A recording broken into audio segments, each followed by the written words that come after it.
Hello guys, আমি আবার তোমাদেরকে একটা ভিডিও দেখানোর জন্য নিয়ে চলে এসেছি। আবার একটা তোমাদের কাছে টেস্টিদার মজাদার একটা চিংড়ি মাছের রান্না নিয়ে এসেছি তোমাদের কাছে।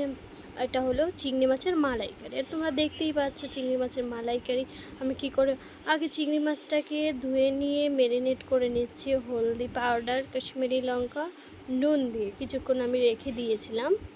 তারপরে এখন আমি এটাকে ফ্রাই করব। খুব একটা আমি তেল দিইনি। তো চিংড়ি মাছটাকে বেশি ফ্রাই করা যাবে না, হালকা ফ্রাই করতে হবে। 30 সেকেন্ডের মতো ফ্রাই করতে পারো। তো আমি 30 সেকেন্ডের জন্য এখানে চিংড়ি মাছটাকে ফ্রাই করতে চাইছি। আমি বেশি এখানটায় দেইনি চিংড়ি মাছটা, কেন বেশি যখন দেব না তো আমি হয়তো ওটাতেই পারবো না। আমি আঁচটা একটু কমিয়ে দিয়েছি। আর তখন সকাল বাজে 9:30, আর আমাকে ব্রেকফাস্ট বানাতে হবে, আর সবাই এক এক করে উঠছে। তো এখন চিংড়ি মাছটা তো আমি ভাবছি যে আমি চিংড়ি মাছটা বানিয়ে নিই। দেখতেই পাচ্ছ এখানে প্যান ননস্টিকের কড়াই আছে, তো সেইখানটা আমাকে অমলেট বানাতে হবে, পোস্ট বানাতে হবে। তো আমি সাইডে রেখে দিয়েছি সব।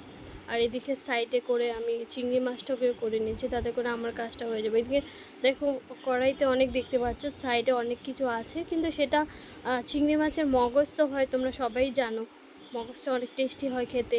তো সেই মগজটা ছড়িয়ে যাচ্ছে, যখন ফ্রাই করছি ছড়িয়ে যাচ্ছে। আর কালারটা দেখো কত সুন্দর, মানে বেশি কালারটা সুন্দর হওয়ার জন্য আমি একটু কাশ্মীরি লঙ্কা দিয়েছিলাম। তো আর এই চিংড়িটা খেতে জাস্ট না अच्छा है ना बहुत। তো পরপর আমি সব কটাকে ভেজে নিচ্ছি, 4টে 5টে করে যেটা হচ্ছে ও ভেজে নিচ্ছি। বেশি করে দিলে আমি হয়তো ভেজে নিতে পারতাম একসাথে, কিন্তু আমি খুব বেশি করে তেল দিইনি, কারণ আমার মানে শ্বশুর বাড়িতে আমার শাশুড়ি শ্বশুর মায়ের শাশুড়ি ওরা খেতে পারে না, এত অয়েল খায় না ওরা। তো আমি একটু কম তেলে ফ্রাই করছি, এত ডিপে ফ্রাই করছি না, হালকা হালকা করে ফ্রাই করছি, পরে আমি করব। আর তোমাদেরকে আমি হয়তো পুরোটা দেখাতে পারছি না, তোমরা আমাকে কমেন্ট করো কী করে আমি বানিয়েছি, সেটা আমি তোমাদেরকে বলে দেবো। মানে খুব টেস্টি হয়। আমরা সবাই অনেক রকমভাবে মালাইকারি খেয়েছি, কিন্তু এইভাবে আমি যে প্রসেসে করেছি সেই প্রসেসে যদি তোমরা করো, আমি 100% তোমাদেরকে বলছি, তোমাদের সবাইকে তোমরা খুশি করতে পারবে আর খুব ভালো লাগবে। দেখো আমি সাইডে চা বসিয়ে দিয়েছি, কারণ ব্রেকফাস্টের সব আমি করেই নিয়েছিলাম, আর সেটা তোমাদেরকে দেখাতে পারিনি, কিন্তু আমার খুব একটু তাড়া থাকে, আমাকে পার্লারে যেতে হয়, তাই আমি চাটাই তোমাদেরকে দেখাচ্ছি। ভাবলাম চাই দেখিয়ে নিই, সব কিছু দেখাইনি।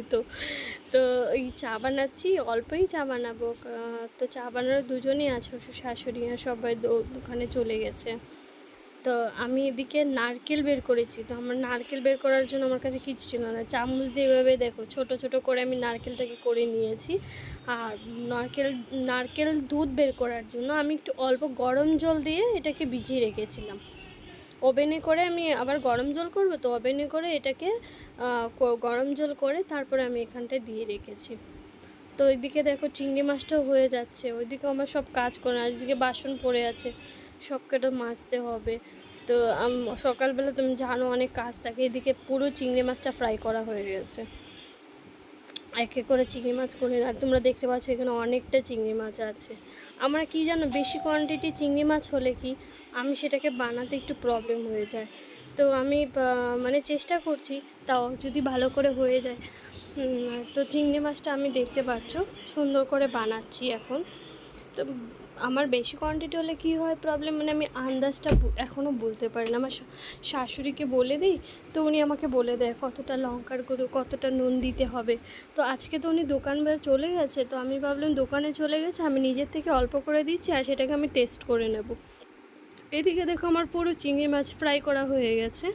এখন আমি রান্নার জন্য প্রস্তুতি নেব কী করে বানাতে হবে। আর দেখো এদিকে সকাল আছে 9:30, কিন্তু এত রোদ্দুর আছে না। আর আমি কিন্তু তোমাদেরকে আরেকটা কথা বলিনি, এটা কিন্তু বোম্বে, আমি মুম্বাইতেই থাকি।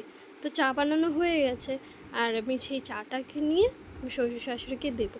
আর আমি এখনও আমি তোমাদেরকে এখন ফেস দেখাবো না, আমার ফেস দেখাতে ইচ্ছে করে তোমাদেরকে, কিন্তু আমার এত সাবস্ক্রাইবার হয়নি, আর আমি নতুন চ্যানেলটা খোলা আছে। তো তোমরা আমাকে সাপোর্ট করো, সাপোর্ট করার পর আমি যখন এগিয়ে যাব তখন আমি তোমাদেরকে ফেস টু কথা বলবো, তোমাদেরকে আমি দেখাবো। আর আমি সকালবেলা কী ব্রেকফাস্ট খাই সেটা তোমাদেরকে দেখাচ্ছি। সবার ব্রেকফাস্ট হয়ে গেছে, এখন আমার ব্রেকফাস্ট বাকি আছে। তো আমি কর্নফ্লেক্স আর দুধ খাই, আর তার সাথে কলা নিয়ে নিই। তো দুধ ঢেলে নিচ্ছি, ঠান্ডা দুধ। আমি ঠান্ডা দুধই খাই, গরম দুধ খাই না। ঠান্ডা দুধ ঢেলে নিচ্ছি, সাথে অল্প কর্নফ্লেক্স নিয়ে নিচ্ছি। আমি সকালবেলা আমার কখনোই খেতে ভালো লাগে না, তো এখানে আমার শ্বশুর শাশুড়ি খুব বকবে, তো তার জন্য আমাকে খেতে হবে, কারণ সকালবেলা না খেলে আমার শ্বশুর খুব বকে দেবে, আমাকে খেতে হবে। আর ওদিকে ফ্রিজে দেখো কী অবস্থা, আসলে টাইম পাওয়া হয় না আমাদের কারোরই, আর কোনো কিছুই গোছানো হয় না। তো আমি দুধ কমপ্লেক্স নিয়েছি, কলাটা ওই রুমে আছে ডাইনিং টেবিলে, তো এখনও কলাটা নিয়ে নিই। তো এখানে আমি পরপর তোমাদেরকে দেখি কারণ আমি ব্রেকফাস্টে করছি, এদিকে আমি অনেক কাজও করে নিয়েছি। তো নারকেলের দুধ বের করার জন্য আমি মিক্সার জারে দিয়ে দিয়েছিলাম নারকেলটা আর জলটা, তো এখানে মিক্সার করে আমি দুধটা বের করছি, দেখতে পাচ্ছ। তো আমরা সেক্ষেত্রে কী করি বলো তো, নারকেলতে দুধটা বের করে নারকেলের যে চোকলাটা আছে সেটা আমরা ফেলে দিই, কিন্তু আমি তোমাদেরকে বলছি তোমরা সেটাকে না ফেলে সেটা দিয়ে চোকলাটাকে দিয়ে তোমরা অনেক কিছু বানাতে পারবে। অনেক কিছু বানানো যায়, যেমন সবজিতে, নিরামিষ সবজিতে দিতে পারবে, কচু শাকে দিতে পারবে, সেটা আমি তোমাদেরকে দেখাতে পারিনি যে চিংড়ি মাছের মালাইকারিটা আমি কিভাবে করেছি, সেটা তোমাদেরকে আমি বলে দেব, কিন্তু তোমরা দেখে নাও। নারকেলের দুধটা দেখাতে হবে, কারণ আমি সেই সময় আমি অনেক বিজি ছিলাম, যার কারণে আমি তোমাদেরকে দেখাতে পারিনি, কারণ সকালে আমার একটু তাড়া থাকে, তাই দেখাতে আমি তোমাদেরকে চিংড়ি মাছের রান্নাটা করে দেখাচ্ছি।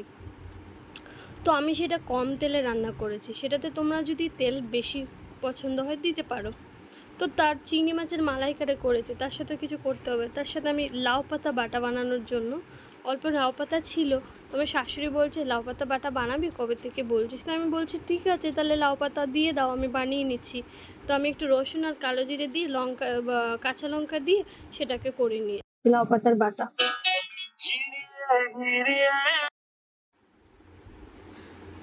তো লাউ পাতার বাটাটা হয়ে গেল, আর চিংড়ি মাছের মালাইকারি হয়ে গেল। আর তোমরা দেখো ভালো করে, আমি তোমাদেরকে বলে দেবো, তোমরা আমাকে কমেন্ট করো আমি কি কি রেসিপি কি দিয়েছি, সেই মশলা তোমাদেরকে আমি সব বলে দেবো। আজকে টাটা বাই বাই, আবার দেখা হবে তোমাদের সাথে আরেকটি ভিডিও নিয়ে।